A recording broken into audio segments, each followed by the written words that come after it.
안녕하세요. 안쌤이 은혜입니다.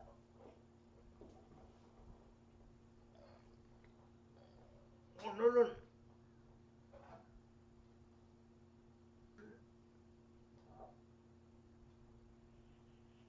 장소가 바뀌었는데요. 무리기에게 저희 집에서 방송하겠습니다.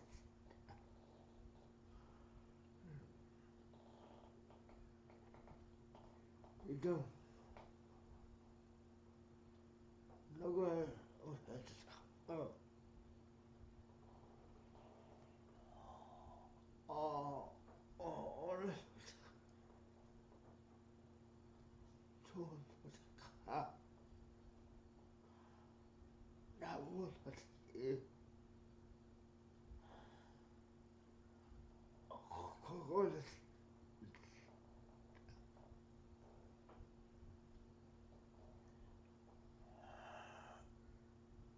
일단 준비한 소식부터 전해드리겠습니다.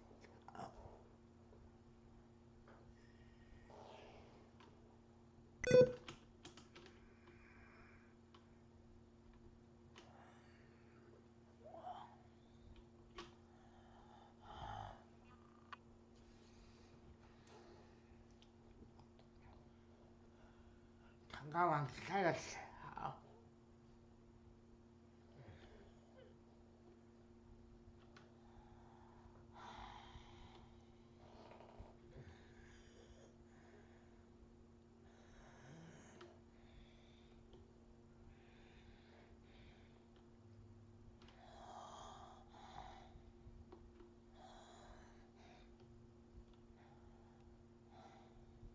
장애등급제 거주시설 폐지 민관위원회 구성.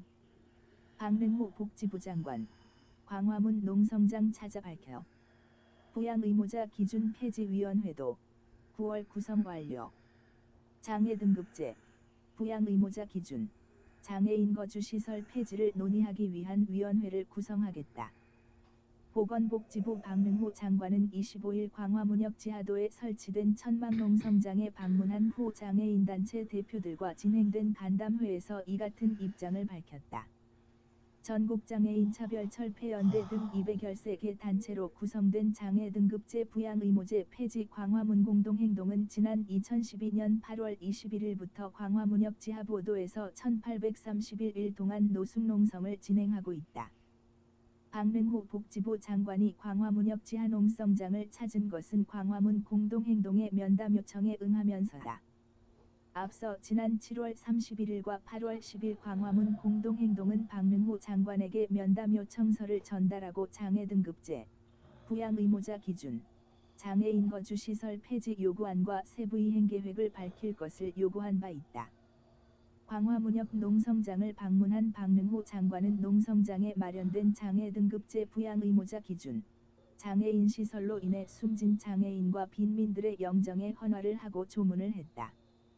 김주영, 박지우, 지훈의 남매, 송국현, 박진영, 이광동, 장성아, 장성희, 이재진, 오지석, 김준혁, 박홍구, 최종훈, 박현, 박종필. 이 자리에서 박 장관은 장애등급제와 부양의무자 기준, 장애인 거주시설로 인해 숨진 장애인과 빈민들의 이름을 한 명 한 명 언급하고 애도를 표했다. 광화문역 지하보도 농성장에는 고 오지석 씨를 비롯한 18명의 영정사진이 있다. 조문을 마친 박능호 장관은 농성장에 마련된 장소에서 전국장애인 차별철폐연대 박경석 상임공동대표, 전국장애인 야학협의회 박명애 대표, 전국장애인 부모연대 윤종술 회장, 한국뇌병변장애인 인권협회 변경택 회장 등이 참석한 가운데 간담회를 가졌다. 이 자리에서는 장애등급제, 부양의무자 기준, 장애인 거주시설 폐지에 관한 것은 물론 발달장애 부모들이 처한 현실, 대구시립희망원 관련 문제 등이 논의됐다. 특히 장애등급제, 부양 의무자 기준, 장애인 거주 시설 폐지를 위한 별도의 위원회 구성하고 이 자리에 장애인 인권 단체의 대표단을 포함시키기로 합의했다. 부양 의무자 기준 관련 위원회는 복지부 기초생활보장과가 주관하고 장애 등급제와 장애인 거주 시설 관련 위원회는 장애인 정책국이 총괄한다. 광화문 공동행동은 오는 9월까지 가칭 부양 의무자 기준 폐지위원회, 가칭 장애 등급제 장애인 거주 시설 폐지위원회 구성을 마치고 폐지를 위한 본격적인 논의에 들어갈 계획이다. 복지부 박능무 장관은 부양 의무자 기준, 장애 등급제, 장애인 거주 시설 폐지는 일시에 안 된다. 정책적인 설계가 필요하다면서 이를 위해 위원회 등의 설치가 필요하다.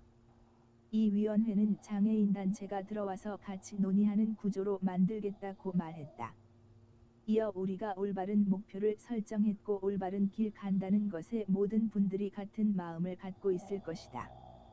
그 꿈을 실현하는 과정에서 장벽이 있다면서 이걸 합심해서 빨리 가능한 수월하게 장벽 넘어가자는 것이다. 어려움 있겠지만 힘 합치면 목표 달성할 수 있을 것이라고 말했다. 전국장애인 차별철폐연대 박경석 상임공동대표는 한차 기초생활보장 종합계획에는 부양 의무자 기준의 완전 폐지가 담겨 있지 않다. 우리는 2020년 2차 종합계획을 만드는 과정에 참여해 부양 의무자 기준 완전 폐지안을 넣겠다고 이야기했다면서 문재인 정권 내의 기준이 완전 폐지될 것이다. 만약 약속이 지켜지지 않으면 또 다시 농성에 들어갈 것이라고 밝혔다. 한편 광화문 공동행동은 전국장애인 차별철폐연대 창립 10주년이 되는 9월 5일 광화문역 지하농성을 풀고 5년간 대장정에 마침표를 찍는다. 그러는 반면 다음 뉴스는 정부의 정책에 완전히 반대로 가는 경기도의회 소식입니다. 개인 운영시설 법인 기준 완화가 탈시설 정책. 경기도 토론회 반발 속무산. 경기도 삼천에서 5천만 원만 있으면 법인화 가능하도록 하는 계획 발표에 장에게 반달. 정책 토론회 강행에 점거 투쟁 탈시설. 명목으로 시설 공고화 시도 용납 못해. 경기도가 개인운영 장애인 거주시설을 법인으로 전환하는 기준을 완화하는 내용의 정책을 추진하면서 논란이 계속되고 있다. 이런 가운데 28일 열릴 예정이었던 관련 토론회가 장애인 단체의 거센 반발에 부딪혀 무산됐다. 28일 오후 2시 경기도는 수원의 장애인복지종합센터 누림센터에서 정책 토론회를 열고 개인운영 장애인 거주시설이 법인으로 전환되는 재산 기준을 현행 2억 원에서 3물결표 사인 5천만 원으로 완화하는 방안에 대해 의견을 수렴할 예정이었다. 그러나 토론회 시작 전부터 경기장애인 차별철폐연대, 아래 경기장차연, 전국장애인 부모연대, 아래 부모연대 등 7개 장애인 단체들은 이러한 방안이 탈시설 정책에 역행하는 것이라며 토론회 자체를 저지하고 나섰다. 이들은 이번 토론회가 일방적인 정책 도입을 위한 생색내기일 뿐이라고 비판했다. 법인화는 시설의 기능보강 사업비 뿌려주는 도구에 불과. 경기도는 앞서 지난 2015년 4월 개인운영 장애인 거주시설 운영 개선 및 법인 설립 지원 계획을 수립했다. 당시 이 계획으로 인해 자산이 1물결표 사인 2억만 있으면 장애인 거주시설 운영 법인 설립이 가능하게 되었다. 그런데 올해 들어 법인화 기준을 3물결표 사인 5천만 원 수준으로 더 낮추는 계획이 또 다시 발표됐다. 경기도는 자산 구조가 열악한 개인운영시설을 체계적으로 운영해 시설 내 거주 장애인의 인권 향상을 도모하기 위함이라고 밝혔지만 장에게는 시설 법인화가 곧 거주인의 인권 향상으로 이어진다는 보장이 없으며 탈시설을 가로막는 정책에 불과하다고 비판해왔다. 이들이 토론회를 막자 개인운영시설 협회 관계자들과 시설에 자녀를 입소시킨 부모들은 강한 반감을 내비쳤다. 공태영 한국법정시설협회 정책위원장은 시설에서 인권 문제가 발생하는 큰 이유는 바로 예산이 부족하기 때문이며 이로 인해 국가의 시설 기준을 충족할 수 없기 때문이라고 설명했다. 그는 탈시설을 위해서도 법정시설, 개인운영시설의 법인화가 꼭 필요하다. 현재 법정시설에 거주하는 분들은 시설에서 나가도 시설 거주인으로 분류가 되지 않아 자립 지원을 받기 힘든 실정이라고 덧붙였다. 그러나 송효정 부모연대 기획국장은 우리는 이미 개인 시설에서 법인 시설로 전환한 시설 조사를 해보았다. 하지만 법인화가 된다고 그것이 곧바로 거주인 인권 증진으로 이어지는 것은 아니었다. 시설장 역시 달라진 것은 시설 기능 보강이 강화되고 인건비가 조금 더 안정적으로 확보된 것뿐이라고 말했다라며 협회 관계자들의 주장을 일축했다. 송 국장은 개인 시설에서 법인 시설로 전환되어 국비 지원을 받게 되더라도 시설 감사는 국가가 아닌 지자체에 여전히 맡겨져 있으므로 법인화가 체계적인 관리를 담보하는 것이 아니라고 덧붙였다. 여준민 장애와 인권 발바닥 행동 활동가도 정부는 지난 2002년 개인 운영 시설의 조건부 양성화 정책을 펴면서 15년간 엄청난 시설 보강비를 미신고 시설 및 개인 운영 시설에 퍼부어 왔다라며 하지만 개인 운영 시설의 기능이 보강되었다고 거주인들의 인권과 탈시설이 보장되었나? 전혀 그렇지 않았다라고 지적했다. 여 활동가는 그런데도 경기도는 계속해서 이런 식으로 개인 운영 시설을 제도권으로 편입시키려는 시도를 탈시설이라는 명목으로 자행하려 한다. 이는 정부의 정책과 유엔 장애인 권리 협약으로 대표되는 세계적 흐름에 명백히 위배되는 행위라고 비판했다. 시설 거주인 부모 중 일부는 장애인 단체 활동가들을 향해 우리도 아이들 밖에서 데리고 살고 싶은데 사회에서 누가 신경 쓰나? 길 하나도 제대로 안 가르쳐주는 곳에서 어떻게 살아가라고 시설을 없애라고 하는 거냐라며 허황된 이야기다. 듣기 싫다. 다 잡아 끌어내라 라며 언성을 높이기도 했다. 이러한 부모들의 반응에 대해 이경호 의정부 장차연 전 대표는 활동지원제도가 마련되기 전인 10년 전에는 모두가 나의 자립에 회의적이었다. 꿈도 꿀 수 없는 일이었다라며 하지만 나는 지금 활동지원인 3분의 지원으로 지역사회에서 잘 살아가고 있다. 제도가 만들어지니 이렇게 나와 사는 것이 당연하지 않나? 발달장애인도 제도만 구축되면 얼마든 지역사회에서 살 수 있다. 언제까지고 시설에 있다면 시설 밖의 제도는 만들어지지 않을 것이라고 호소했다. 문재인 정부도 내건 탈시설, 경기도가 역행하고 있다. 한동안 고성이 오가며 대치 상황이 약 1시간가량 계속되었다. 오후 2시 20분경 문경희 경기도의회 보건복지위원회 위원장이 입장을 밝혔다. 문 위원장은 TF팀의 경기도의회 대표자로 소속되어 있으며 지난 16일 회의에서 거주시설을 이용하지 못해 차별받고 있는 장애인들의 권리를 위해 법 개정을 위한 촉구 건의안을 마련하겠다는 입장을 밝힌 것으로 알려졌다. 문 위원장은 토론회를 막으시는 분들에게 뭔가 오해가 있는 것 같다. 다양한 단체의 의견을 다 듣는 것이 경기도의회의 몫이라고 생각해 열었으나 상황이 이렇게 된 이상 토론회 진행은 무리가 있을 것 같다라며 토론회 무산을 알렸다. 이어 문 위원장은 시설 내에서도 탈시설로 가는 다양한 방안이 논의되고 있고 기존 법인 시설 인원도 감축되어 가고 있지만 여전히 1,700여 명의 중증장애인이 시설 입소를 기다리고 있는 상황이라며 확충 민원이 많아서 진행하는 정책인데 TF에서도 나간 단체들이 이렇게 토론회를 방해하는 것은 바람직하지 않다라고 비판적 입장을 밝혔다. 이러한 문 위원장의 발언에 장애인단체 활동가들은 탈시설은 문재인 정부의 정책 방향이자 거스를 수 없는 세계적 흐름이라며 문 위원장이 앞장서서 탈시설 정책의 정면으로 배치되는 정책을 만들어가려고 하는 이유를 모르겠다라고 반발했다. 문 위원장은 토론회에 판넬로 참석한 이들에게 토론회가 개최되지는 못했지만 토론자와 발제자는 다 모였으니 의견을 주시면 정책 마련에 반영하도록 하겠다라고 밝혔다. 송효정 국장은 경기도 내 시설 운영 체험홈 12개가 운영되면서 약 70명가량이 거쳐 갔으나 단 한 명도 자립한 사람 없었고 모두 시설로 재입소했다라며 그나마 자립한 3명 역시 문제시설인 향림원 출신으로 시설로 돌아갈래야 돌아갈 수 없었던 분들이었다라고 지적했다. 이에 송 국장은 이런 수치를 보면 시설을 통해 단계적으로 자립이 가능하다는 문경희 의원의 이야기는 근거가 없다는 것을 알 수 있다라고 비판했다. 송 국장은 부모님들의 걱정에 충분히 이해하고 공감한다. 이분들이 시설을 옹호하는 것은 역설적으로 지역사회의 지원 제도가 열악함을 강력하게 주장하는 목소리라며 더 이상 시설과 경기도가 부모님들을 방패막이 삼아 시설 유지를 이어가서는 안 될 것이라고 강조했다. 이후 장애인 단체들은 정기열 경기도의회 의장과 면담을 했다. 이 자리에서 활동가들은 탈시설의 당위성을 설명하며 경기도와 오랫동안 탈시설 정책 논의를 해왔는데 정책 본질에 완전히 배치되는 개인 운영 시설 법인 전환 기준 완화가 탈시설 정책이라고 우기는 행태에 분노한다라며 의회 차원에서 해당 법안이 통과되지 않도록 해줄 것을 요구했다. 이에 정 의장은 말씀 잘 들었다.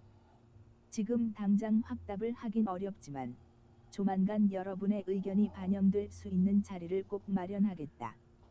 의장으로서 약속드린다라고 답했다. 다음 소식도 이와 관련된 뉴스입니다. 탈시설 당사자들, 정부는 장애인 수용시설 폐쇄를 선언하라. 탈시설 당사자들 국회 앞에서 수용시설 폐쇄 정책 마련 촉구. 수용시설 폐쇄는 우리 모두의 미래를 위한 첫걸음이다 선언. 수용시설 폐쇄는 우리 모두의 미래를 위한 첫걸음이다. 탈시설 당사자들의 외침이 국회 앞에서 울려 퍼졌다. 탈시설 당사자 모임 벗발이와 장애와 인권 발바닥 행동은 29일 오후 국회 앞에서 진행한 장애인 수용시설 폐쇄법 마련 촉구 기자회견을 열었다. 이들은 이 기자회견을 끝으로 앞서 오후 2시부터 여의도 이룸센터에서 진행됐던 제3회 탈시설 자립생활대회 다 나와 살아를 마무리 지었다. 주최 측은 올해 촛불의 힘으로 출범한 문재인 정부는 제19대 대선 공약으로 대구시립 피망원 범죄시설 폐지 및 탈시설 정책 추진을 약속했다. 그러나 아직 공약 실현을 위한 구체적인 내용과 예산은 전무한 상황이라고 지적했다. 벗발이는 수용시설 폐쇄 선언을 국회 앞에서 외치며 시설 폐쇄에 대한 정부와 국회의 확고한 의지와 실행을 촉구했다. 우리는 지역사회에서 함께 살기 위해 모든 장애인 수용시설 폐쇄를 원한다. 장애인 수용시설은 돈벌이 수단으로 장애인만 사육하는 농장이다.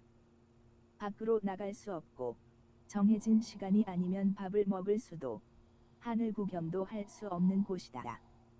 장애인은 농장에 갇혀서 사육당해야 하는 게 돼지가 아니다. 깨지고 넘어지고 실패해도 시설 밖에서 살고 싶다. 단언컨대 하늘 아래 좋은 시설은 없다. 제1조 모든 장애인 수용시설을 폐쇄하라. 제2조 시설을 만들지 말고 장애인을 시설로 보내지 말라. 제3조 우리는 작은 시설이 아니라 시설 폐쇄를 원한다. 제4조 모든 장애인은 시설이 아니라 사회에서 함께 살아야 한다. 제5조 중앙정부 차원의 시설 폐쇄 정책을 만들어라. 제6조 시설 예산을 끊고 지역사회로 돌려라. 제7조 수용시설 폐쇄는 우리 모두의 미래를 위한 첫걸음이다. 장애인을 시설에 가두지 말고 지역사회의 사회구성원으로 살아갈 권리를 보장하라. 2017년 8월 29일 탈시설 당사자 모임 벗발이 최용기 서울장애인자립생활센터협의회 회장은 문재인 정부는 수용시설 폐지에 대한 의지가 없는 것 같다라며 내년도 예산을 보니 장애인 거주시설 예산이 약 68억 원 증가했고 장애인 자립생활센터 예산은 고작 6,800만 원 증액이 국회 논의 중이라고 설명했다. 최 회장은 이러한 예산만 봐도 국가가 장애인에게 지역사회에서 함께 살자는 것이 아니라 시설에서 살라고 이야기하는 것 같다라고 비판했다.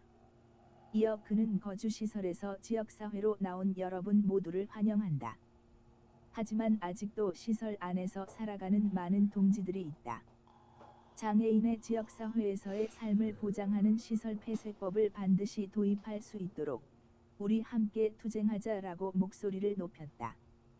인권운동 사랑방 민선 활동가는 얼마 전 시설 조사를 위해 찾은 시설이 깨끗하고 잘 되어 있어 인상이 좋다는 느낌을 받았다라며 하지만 거기서 거주하시는 분들이 자신을 밖으로 데려갈 누군가를 하염없이 기다리는 모습을 보면서 내 생각이 아니했음을 반성했다라고 전했다. 민선 활동가는 시설은 이전과 달리 폭력이나 인권 침해가 줄었다라며 앞으로 더 좋아질 거라고 주장하지만 거주인들이 언제나 통제와 관리의 대상일 수밖에 없는 한 시설은 존재 그 자체가 인권 침해이자 폭력이라고 강조했다. 민선 활동가는 탈시설이라는 개념은 어려운 것이 아니다. 내 삶의 주인은 나라는 명제를 회복하는 것이라며 우리 모두가 자기 삶의 주인이 되는 날을 앞당기기 위해 함께 연대하겠다라고 전했다. 왜 탈시설 외치냐고. 너라면 어떨 것 같니? 좋은 시설도 결국 시설. 연예인 사진 야동 취급. 제3회 탈시설 자립생활대회 속 당사자 말말말. 장애인 수용시설은 돈벌이 수단으로 장애인만 사육하는 농장이다. 밖으로 나갈 수 없고 정해진 시간이 아니면 밥을 먹을 수도 하늘 구경도 할 수 없는 곳이다. 장애인은 농장에 갇혀서 사육당해야 하는 게 돼지가 아니다. 탈시설 당사자 모임 벗발이 수용시설 폐쇄 선언 문중. 단언컨대 하늘 아래 조든 시설은 없다. 탈시설 당사자 모임 벗발이 이음장애인 자립생활센터 등 총 4개 단체가 29일 서울 여의도 이룸센터에서 제3회 탈시설 자립생활대회를 열고 수용시설 폐쇄 선언을 외쳤다. 다 나와 살아. 애외. 라는 의문점이 생긴다면 여기 생생한 당사자들의 목소리를 듣자. 자립생활 7년차 중증장애인 송영헌 씨의 자립생활로는 시설은 시설이다다. 일단 시설 밖으로 안 나가려고 할라 해요. 엄청 두려워하고 사람 만나는 것을 두려워하고 왜냐면 거기선 누군가 이야기 들어줄 사람이 없으니까. 송 씨는 대형 시설이라고 해도 시설은 시설이다. 아무리 좋아도 시설이라며 시설에서 10년 살면 삶의 의욕이 하나도 없어진다. 나와서 살아보면 자유롭게 가고 싶은데 가고 자고 싶을 때 잘 수 있다. 대한민국 시설이 다 폐쇄되고 다 자립해야 한다고 말했다. 꽃동네가 너무 보수적이라 연예인 비키니 사진만 봐도 야동 봤다고 했을 정도였습니다. 자립생활 1년 8개월 차인 추경진 씨는 시설에 살면서 행복했던 적이 없었다. 방도 당사자의 의사와 상관없이 이동시켰고 시설장과 사이도 좋지 못했다. 손이 자유로운 사람들이 탈시설 하는 모습에 추 씨 또한 부러웠으나 사지마비여서 눈물을 참아야만 했다. 숨죽이고 살아온 추 씨가 탈시설을 한 이유는 65살이 되면 노인요양원 가서 거기서 죽을 때까지 살려니 끔찍했습니다. 죽어도 나가서 죽자. 며 자립생활한 지 1년 8개월. 추 씨는 행복을 찾았다. 내가 하고 싶은 것을 내가 골라서 하고 여행도 좋은 사람들도 많이 만났다. 추 씨는 잠이나 먹는 것이 좀 힘들 때도 있지만 모든 게 재미있게 살아가고 있어 탈시설에서 참 좋다고 말했다. 하지만 우리나라에서는 탈시설이 누구에게나 열려 있지 않다. 지난 2014년 김포 서감시설에서 나와 현재 영등포구에서 자립생활 중인 황인현 씨. 그는 어렵게 탈시설 했지만 여전히 부양의무제 족쇄에서 벗어나지 못했다. 금년 1월에 수급 신청했는데 탈락했어요. 저의 모친이 소유한 재산 때문에 수급자 되는 것이 어렵다는 이유에서였어요. 연세와 병세가 있어 홀몸 건사하기도 힘든 어머님이 건강하실 때 농사지었던 아주 작은 땅이 황 씨가 수급자가 될 수 없는 이유였다. 수급자가 되지 못해 자립생활주택 입주 신청에도 탈락. 황 씨의 탈시설은 산 넘어 산이었다. 수급자가 되지 않으니 내가 시설에서 나와서 안정적으로 생활할 수 없다며 자립마저 박탈시켰습니다. 수급자가 되지 않으면 평생 시설에서 살라는 말이었습니다. 황 씨는 소망한다. 부양의무자 기준 폐지로 인해 더 많은 사람이 탈시설할 수 있도록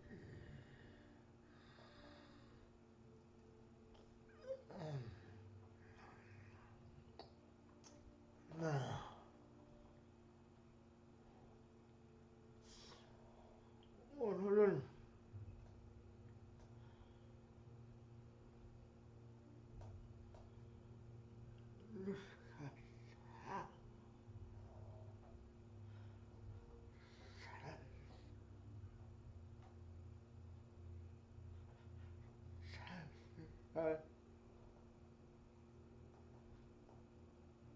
다루에 한 것이네요.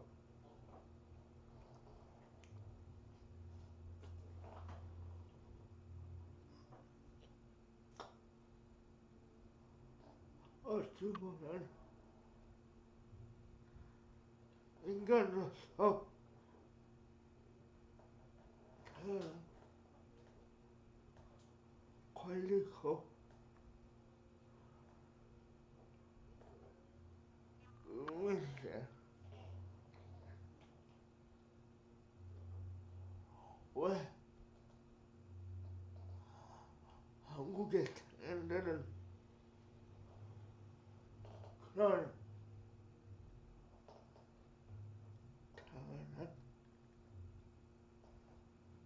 당연한 권리를 못 누려야 하는 것이 제 이해가 안 갑니다.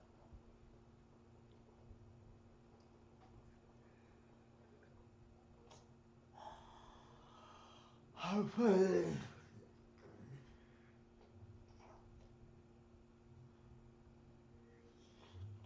좋은 세상을 상인들도 인간 사실 좋겠습니다.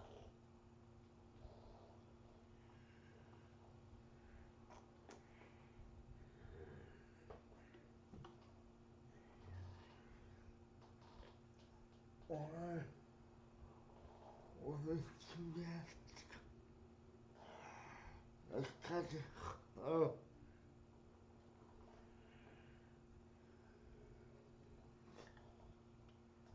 저희는 다음 주에 더 알찬 소식으로